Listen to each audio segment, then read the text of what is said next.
She stood in my bedroom doorway, hair messy, eyes red from crying, drowning in one of my old flannel shirts.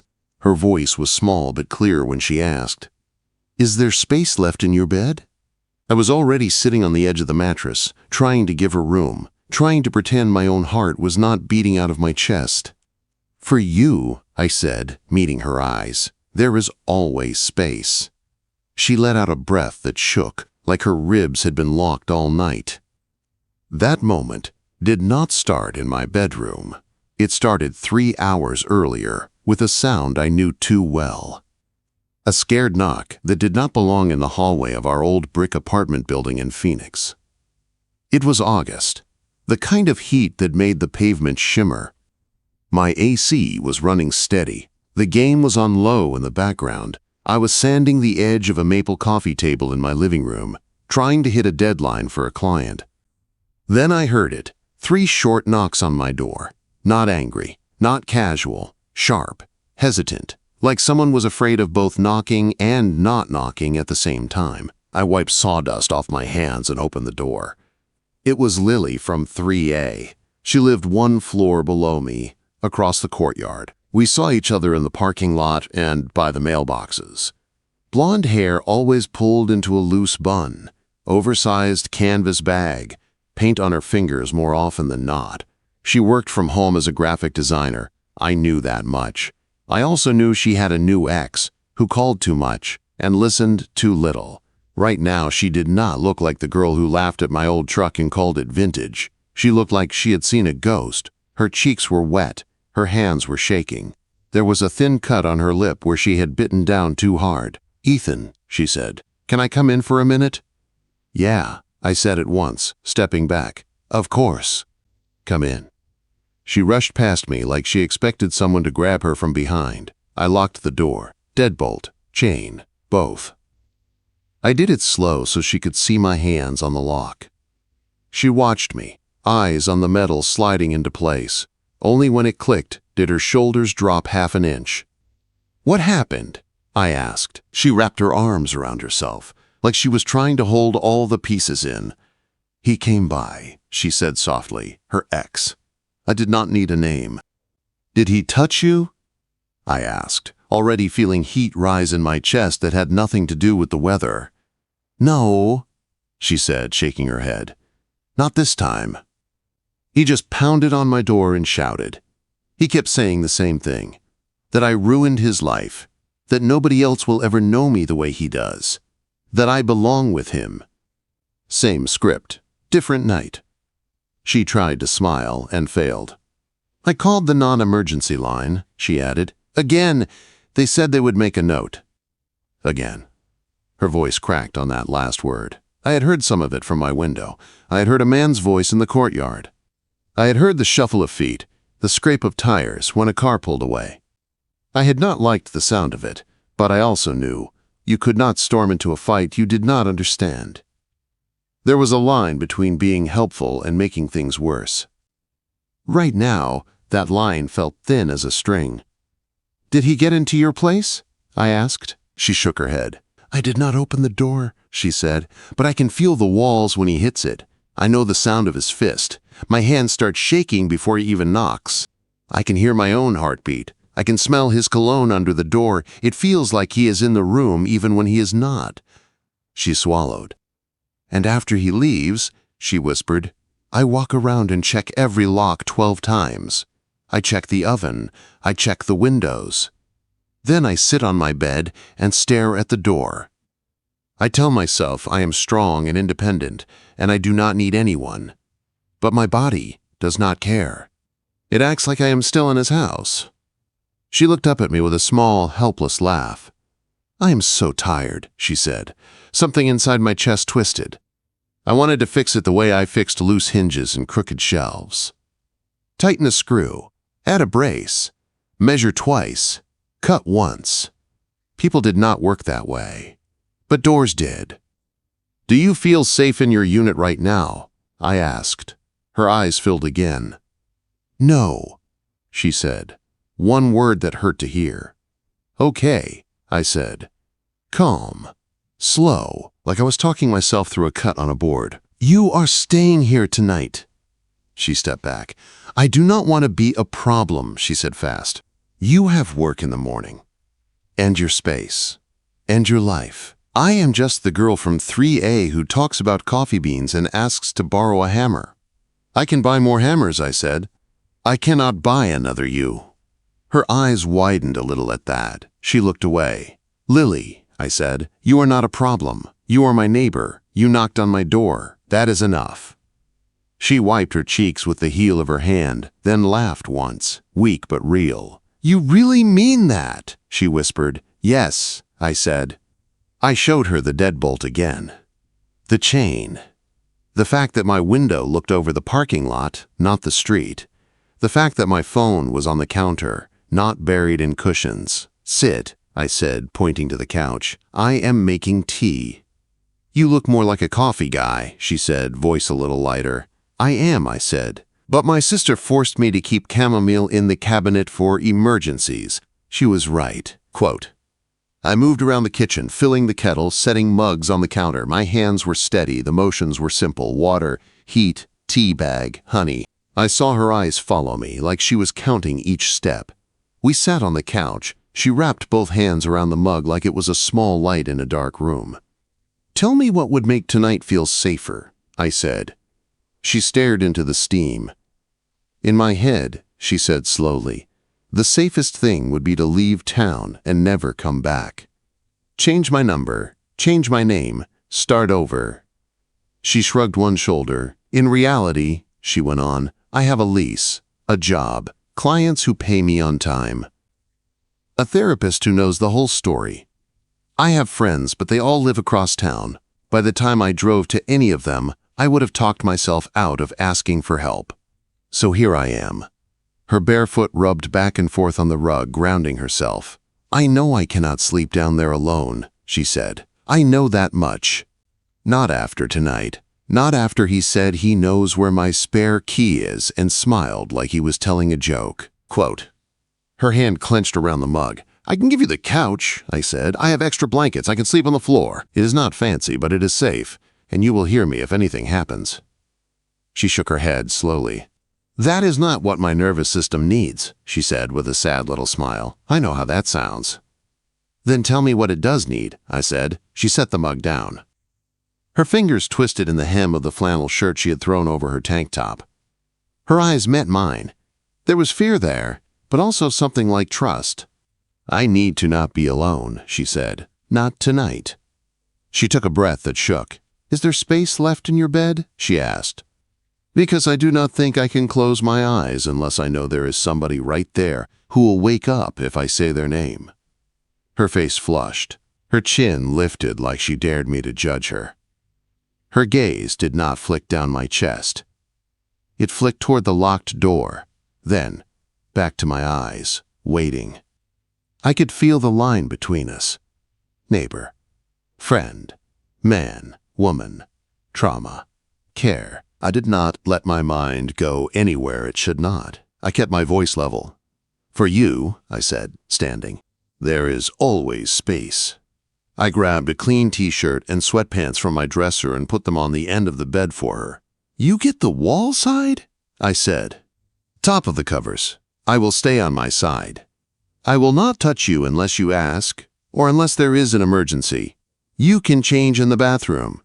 Door open or closed, your choice. She nodded, eyes bright. Thank you, she whispered. 5 minutes later, she walked back into my room in my t-shirt and shorts, her hair pulled up, her makeup washed away. She looked younger. She also looked more like herself. She slid under the blanket on her side of the bed, back to the wall, facing me. I lay on top of the comforter, hands folded on my chest, staring at the ceiling fan. The space between us felt thick, not with sex, with trust, with fear, with something fragile that I did not want to break. Ethan, she said in the dark. Yeah, I answered. Are you really not scared of him? She asked. I thought about her ex in the parking lot, his voice, his car, his empty threats. I am not scared of him, I said. I am only scared of you thinking you have to go through this alone. Her breath hitched. For a while, we lay there listening to the hum of the AC and the faint traffic on the main road. At some point, my eyes closed. I woke up to the soft pressure of her hand on my forearm. Light, testing, half asleep, like she was checking if I was really there. I did not move it away. Then my phone lit up on the nightstand. The screen glowed in the dark with a notification from an unknown number. The message preview showed one line: "Tell Lily I know where she is." The glow from my phone lit the room in a cold blue streak. Next to me, Lily's breathing was slow but uneven, not deep sleep, the kind of half-sleep that jumps at every sound. I turned my head and read the message on the screen. Unknown number. "Tell Lily I know where she is." Every muscle in my body went tight. I did not swear out loud. I did not jerk or sit up fast. The last thing I wanted was to scare her more. I reached over, flipped the phone face down, and took one slow breath. "Ethan," she whispered in the dark. She was awake. Maybe she had felt me tense, or maybe she never really slept. "Yeah," I said quietly. "Was that him?" she asked. I could lie and buy us 10 minutes of fake peace, or I could treat her like she deserved the truth. "I think so," I said. "The text said he knows where you are." She pushed herself up on one elbow, eyes wide now, light from the street catching the fear. "How did he get your number?" she asked. My jaw clenched. "I gave it to him," I said, "weeks ago in the parking lot. I told him if he had something to say, he could say it to me instead of yelling at your door." Her shoulders sagged. "You were trying to protect me," she said. "I was trying to be a filter," I said. "Guess he liked the new target." I sat up and unlocked the phone. "Look." She read the text, then squeezed her eyes shut for a second. "He wants me to feel like there is no safe place," she said. "He did this when I moved out too. Calling from blocked numbers, showing up at my work, telling me it was cute that I thought I could start over." "Okay," I said. "Then we make it very expensive for him to keep playing this game." She looked at me, confused. "What does that mean?" she asked. "It means we stop treating this like something you have to survive," I said. "We treat it like something he has to answer for." I took a screenshot of the text, then saved the number as "Do Not Answer." I forwarded the screenshot to myself and my email so it could not disappear. Timestamp and all. "Who else has the full story?" I asked. "Your therapist? Anyone at work? Family?" "My sister in Denver," she said, "and my therapist. And my boss sort of knows. He knows I moved because of an ex, but not details." "Okay," I said. "Tomorrow, we call the non-emergency line again.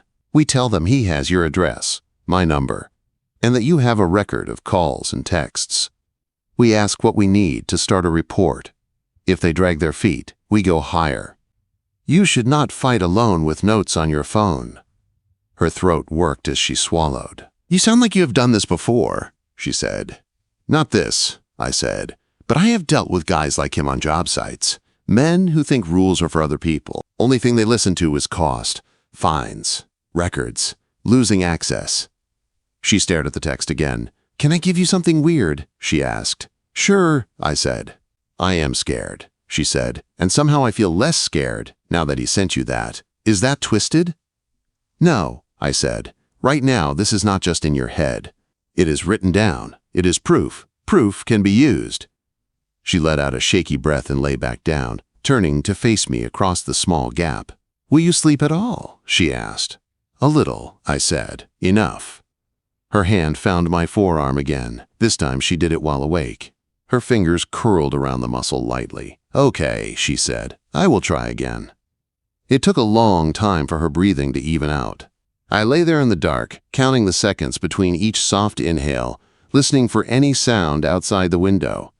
No door slams, no footsteps in the hall, no car engine that lingered too long. At some point, the sky outside went from black to gray. Birds started up in the trees by the parking lot. My alarm never had to ring. I was already awake when it buzzed. Lily looked like she had slept maybe 3 hours. Her eyes were puffy, but her jaw was set. "Morning," she said, voice rough. "Morning," I said. "You want coffee or food first?" "Coffee," she said, then corrected herself. "Actually food. If I drink on an empty stomach, I will shake myself into orbit." I smiled. I have eggs and bread, I said. It will not be pretty, but it will count. At the small table, with the smell of toast and eggs filling the room, things almost felt normal. Her bare foot brushed the leg of my chair. She did not pull it back fast. It was just contact. Human. Real. After breakfast, she stood and stretched, then looked toward the door like it was a test. I need a shower, she said. I should go downstairs and change. The thought of her going back into that unit alone made something in my chest tighten. I will go with you, I said. We check the hall. I look at your door. Make sure nothing has been messed with. She nodded at once, like she had been hoping I would offer. We walked down the stairs together. The hallway was quiet. No dents on her door, no marks by the frame. The little rug outside her place was crooked, but that could have been anything. She unlocked the door. The inside smelled like her shampoo and the faint, acrid trace of fear from last night. Text me in 10 minutes, I said. If you do not, I am knocking. Bossy, she said, giving me a small, tired smile. Accurate, I said. She closed the door. I stood in the hallway and listened. Water turned on. Drawers opened and shut. No raised voices. No footsteps that did not belong. 11 minutes later, my phone buzzed. Alive and showered, the text read. Your turn. I let out a breath I had not known I was holding. That afternoon, between jobs, I stopped by the hardware store. I bought a door security bar, a longer strike plate, and 3-inch screws. I picked up a cheap motion alarm too, the kind you stick on a door frame and curse at when it chirps. That evening, after she finished a client call, we went back to her unit. I am going to ask you something, I said as I knelt by her door frame. Okay, she said. Can I work on your door unlocks? I asked. Nothing that breaks the lease. Just stronger screws, better anchoring, and that bar. All removable. All legal. She blinked. Nobody has ever asked before, she said. Asked what? I said. Asked if they could change things, she answered. Gary just did stuff and told me it was for my own good. My dad did that too.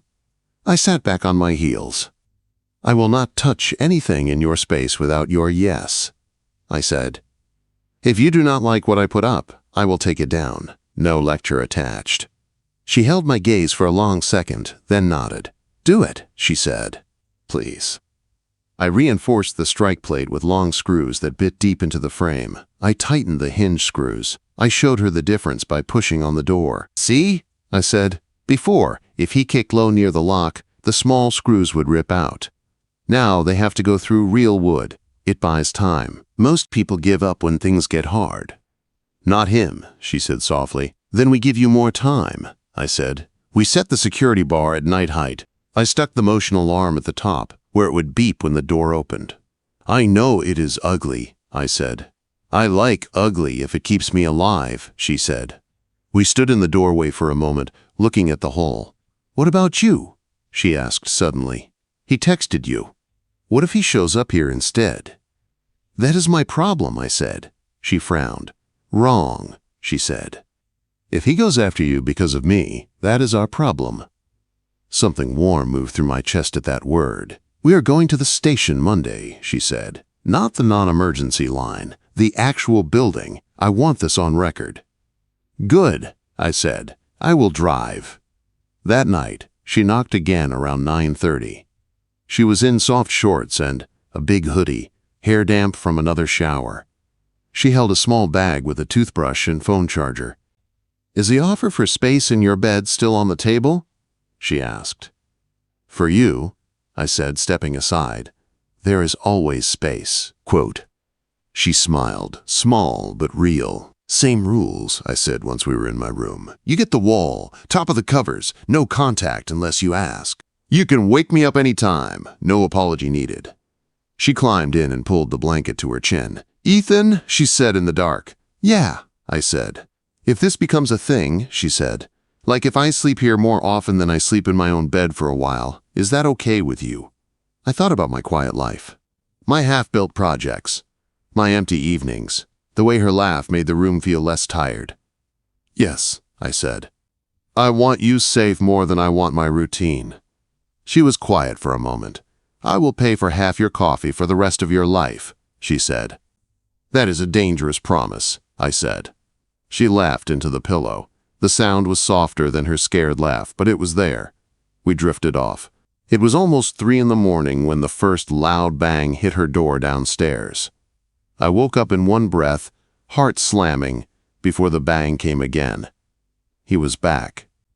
The third bang shook the ceiling. It came from directly under my bedroom, hard enough that the frame vibrated.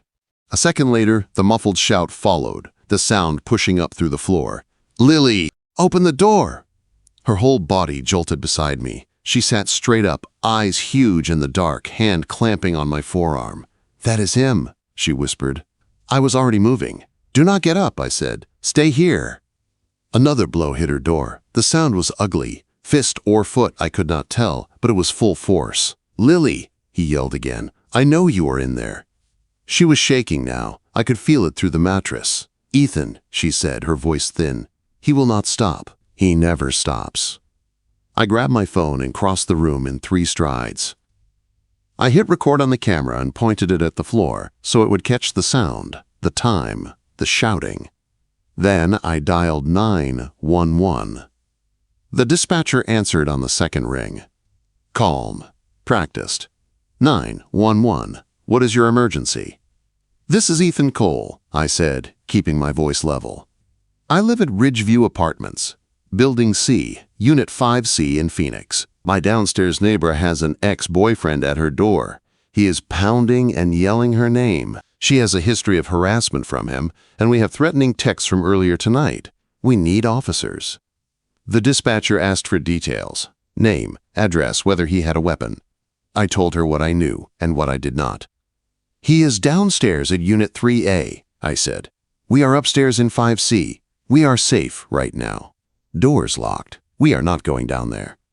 "Good," she said. "Stay where you are. Officers are on the way. Do not engage. If he tries to come up to your unit, call back immediately." Another bang shook the floor. Lily made a sound between a sob and a curse. "I am not opening," she whispered, like she was reminding herself. "You are not," I said. "You are here. He is hitting an empty door." I hung up and moved back to the bed. She grabbed my t-shirt with both hands this time and pulled me to sit beside her. "Are they coming?" she asked. "Yes," I said. "They are on the way." We sat there in the dark, listening to him rage below us. The bangs turned into kicks. The kicks turned into insults. Then that old, familiar manipulation voice came out. "Lily, come on," he called. "You are being dramatic. I just want to talk. You owe me that." Her fingers dug into my arm. "I do not owe him anything," she said through clenched teeth. "No," I said. "You do not." The noise felt like it went on forever. In reality, it was probably 5 minutes. Then, faint through the floor, a different sound. A car door. Another. Voices. The sharp crackle of a radio. The pounding stopped. We both exhaled at the same time. I wanted to see, but I did not want to leave her alone. "Can I go to the window?" I asked. "Living room. It looks toward the lot. I will not go outside." She took a breath, then nodded. Her hands released my arm slowly. "Okay," she said. "Just stay inside." "I will," I promised. I moved to the front room and pulled the blinds back an inch. Down in the parking lot, I saw the blue and red lights reflecting off windshields. 2 patrol cars. An officer talking to a man by the stairs. Even from up here, I knew it was him. The same walk I had seen in the courtyard. Same backward baseball cap, same restless, aggressive posture. He was talking fast, throwing his hands around like he was the victim. The officers listened, faces blank. One of them made notes. Another shone a flashlight up toward the 3rd floor. I stepped back, out of sight. My phone buzzed. I answered. "Mr. Cole," the dispatcher said. "Officers are on scene. They may need to speak with your neighbor later. For now, please remain in your unit." "Got it," I said. 10 minutes later, the voices outside grew quieter. A car engine started. Then, another. The red and blue lights faded. When I went back to the bedroom, Lily was sitting up in bed with her knees pulled to her chest, chin resting on them. Her eyes were fixed on the open doorway like she expected him to appear there. "They are gone," I said. "The officers talked to him. I do not know what they said yet. But he left." Quote, "She swallowed. They always tell him to go cool off, she said. They tell him to be respectful. They tell me I can file a report if I want. Then it starts again. Quote, "Tomorrow," I said, sitting on the edge of the bed, "we make sure it is not just a note on a screen. We go in person. We make them look at all of it at once." Her shoulders dropped a fraction. "Will you come with me?" she asked. "Yes," I said. "Try to sleep a little more. I will sit in the chair." "You do not have to," she said. "I know," I said. "I want to." I pulled the old armchair from the corner and put it near the bed. I sat with my back against the wall, feet stretched out, watching the door. At some point around 5, I dozed for an hour, waking every time the building creaked. By 9, we were sitting in a plastic lobby at the police station. The air smelled like coffee, printer ink and nerves. People came and went with forms in their hands. A TV played news with the sound off. Lily sat next to me in jeans and a plain gray t-shirt. Her hair was in a low ponytail, no makeup. She looked small in the hard chair, but her back was straight. We waited. When they called her name, I stood to go with her. The officer at the door glanced at me. "He is with me," Lily said quickly. "He has evidence on his phone." The officer nodded and led us to a small room. There was a table, 3 chairs, and a poster on the wall about domestic violence resources. A female officer introduced herself as Officer Ramirez. She had kind eyes and a tired face. "Tell me what is going on," she said. Lily told the story. Not just last night. The move. The change of locks. The calls. The text I had received. The banging on her door. The other times she had called non-emergency. I watched her hands. They shook at first. Then, steadied as she kept talking. She did not minimize, she did not laugh it off, she just laid the facts out like bricks. I handed over my phone. Officer Ramirez watched the video I had taken of the banging and the later conversation in the parking lot. She took photos of the text. "This is good," the officer said. "Not good that it happened, good that you have it saved." "So what can I do?" Lily asked. "You can start a formal report," the officer said, sliding a form across the table. "It will document the harassment. You can also file for an order of protection. Based on what I see here, I think a judge will at least grant a temporary one."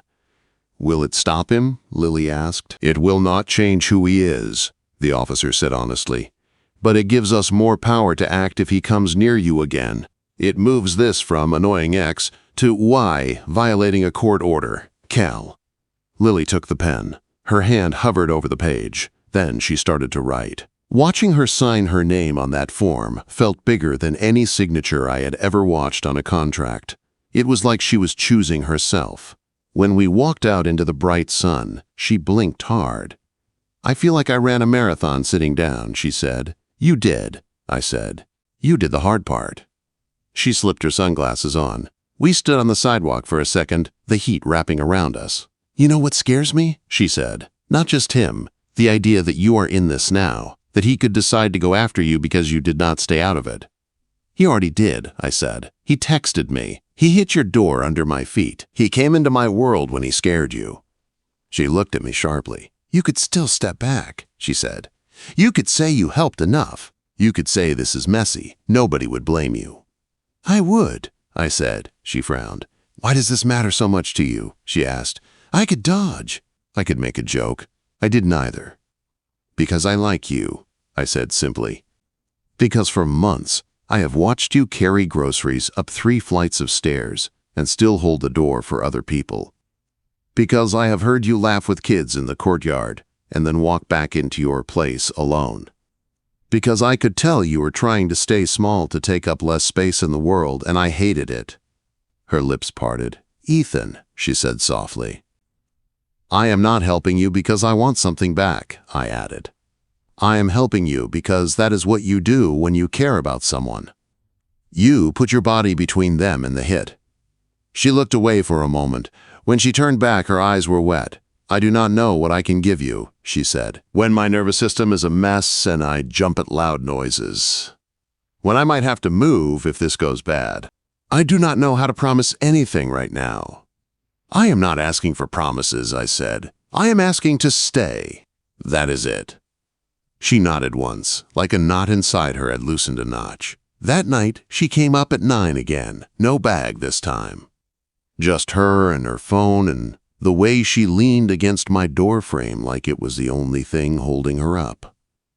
"I think my landlord is on his side," she said. "There is a note taped to my door about noise complaints. From last night, from me being scared." "Let me see," I said. We went down together. The note said she had violated quiet hours, that neighbors had reported domestic disputes from her unit. It gave a warning. "This is him trying to flip the story," I said. "Make you the problem. So he can push me out," she said, "so he never has to take responsibility."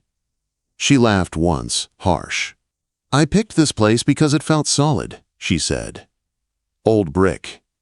Good bones, stable. Now it feels like the walls can move under me anytime someone decides to." I looked at the peeling paint, the solid railings, the view to the parking lot where my old truck sat like a stubborn dog that refused to move. "What if stability is not the building?" I said. "What if it is the people in it?" Quote. She looked at me.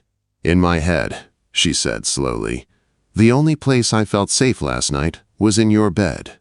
Not because of the mattress or the lock, because you were there." She took a breath. "I do not want that to be a one-night emergency," she said. "I do not know what that means yet, but I know that when I picture sleeping tonight, I picture your ceiling fan." Something in my chest eased and ached at the same time. "Then we keep doing what works," I said, "one night at a time." She stepped closer, close enough that I could see the tiny scar by her eyebrow I had never noticed before. Her fingers touched my wrist, light, testing. "Is that really okay?" she asked. "Me taking up that much space in your life?" "For you," I said, holding her gaze, "there is always space." Quote. Her mouth curved into a small, surprised smile. She rose on her toes, just enough to press her forehead lightly against my chest. "Okay," she whispered. My hand came up to her back, steady, not demanding. Just there. Across the courtyard, a car door slammed. We both turned slightly, listening. This time, my first reaction was not fear. It was calculation. We had a case number. We had a report. We had each other. He could still make trouble. But now he was not the only one who knew where she was. The temporary order came in a plain envelope that did not match how big it felt. We stood in my kitchen, the AC humming, the smell of coffee in the air. Lily held the papers like they might bite. "What if this just makes him madder?" she asked. "He is already mad," I said. "The difference now is, if he comes near you, he is not just a jerk. He is breaking a court order." She traced the black print with her thumb. "It says he has to stay away from my job, my home, and from you," she said. "You are on here." "I gave them my name," I said. "I was the one who called. I sent the video." It made sense. Her eyes lifted to mine. "He did not ask to be on this paper," she said. "You chose it." "Yeah," I said. "I chose it." That night we fell into our new routine without talking about it. She knocked at 9. My bed saw 2 people again. Same positions, same rules, same space in the middle, where fear sat like another pillow.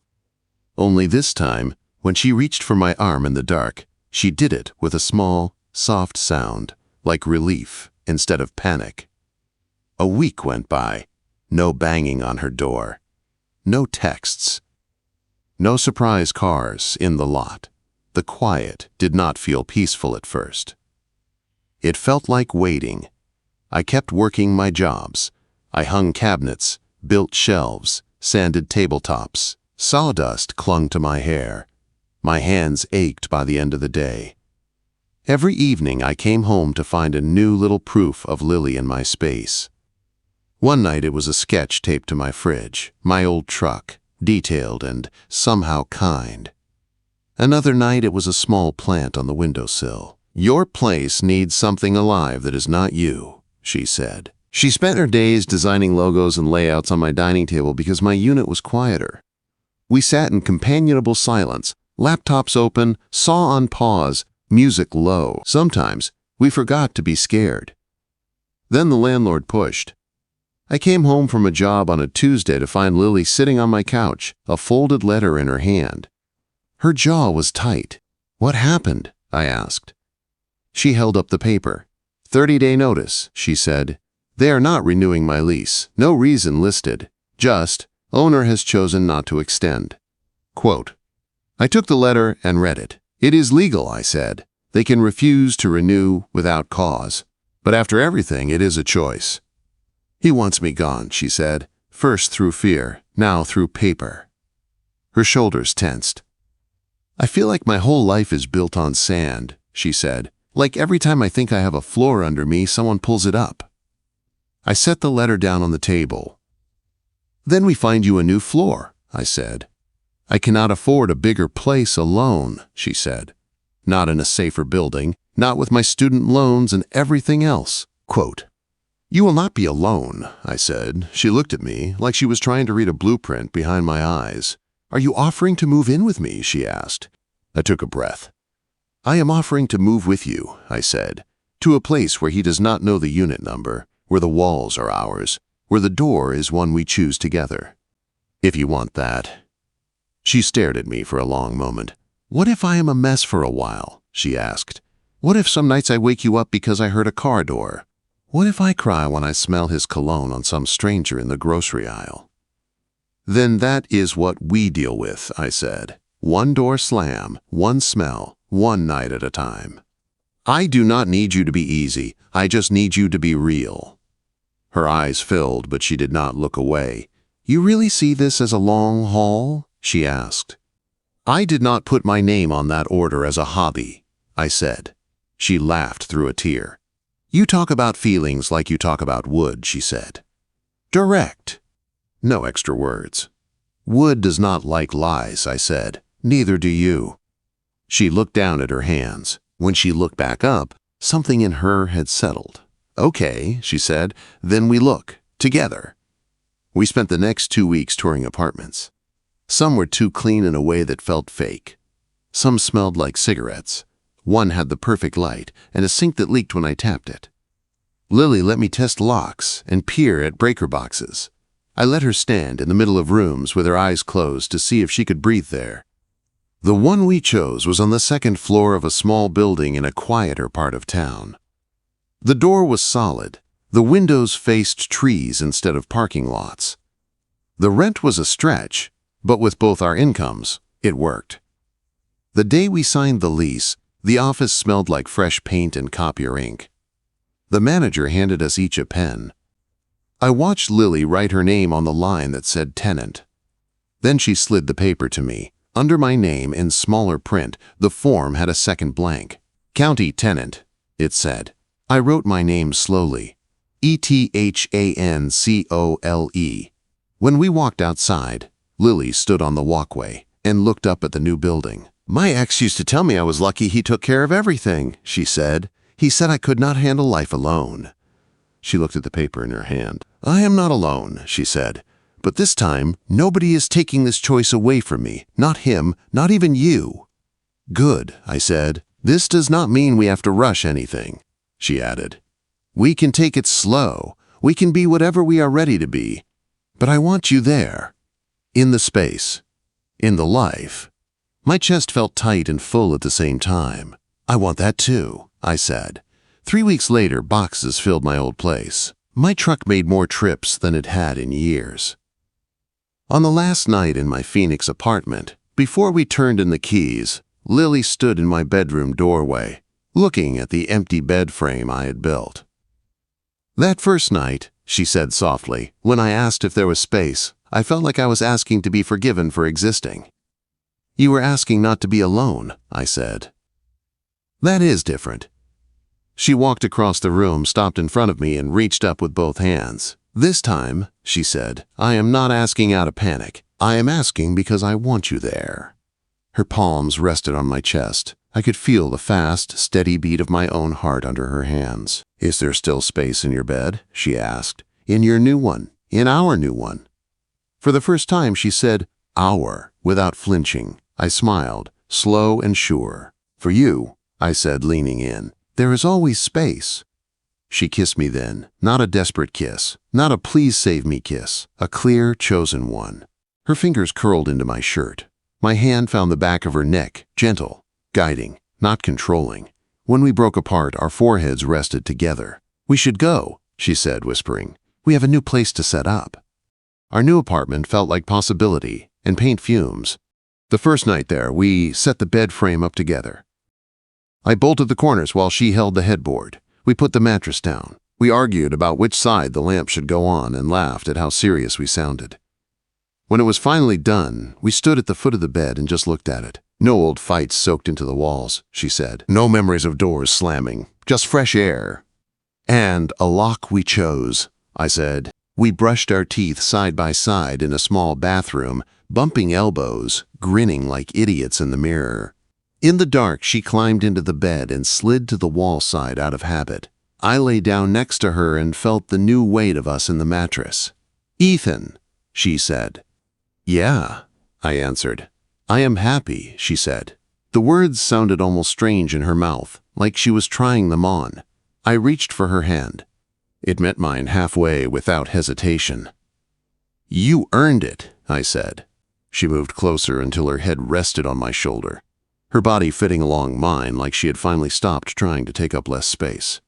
I listened to her breathing slow, not from fear this time, but from peace. In the quiet, I thought about doors and locks and beds and the way people heal. I had not rescued her. She had not rescued me. We had just given each other room. Room to be scared. Room to stand up. Room to sign our own names. Space. In a bed. In an apartment. In a life. And for her, there would always be enough.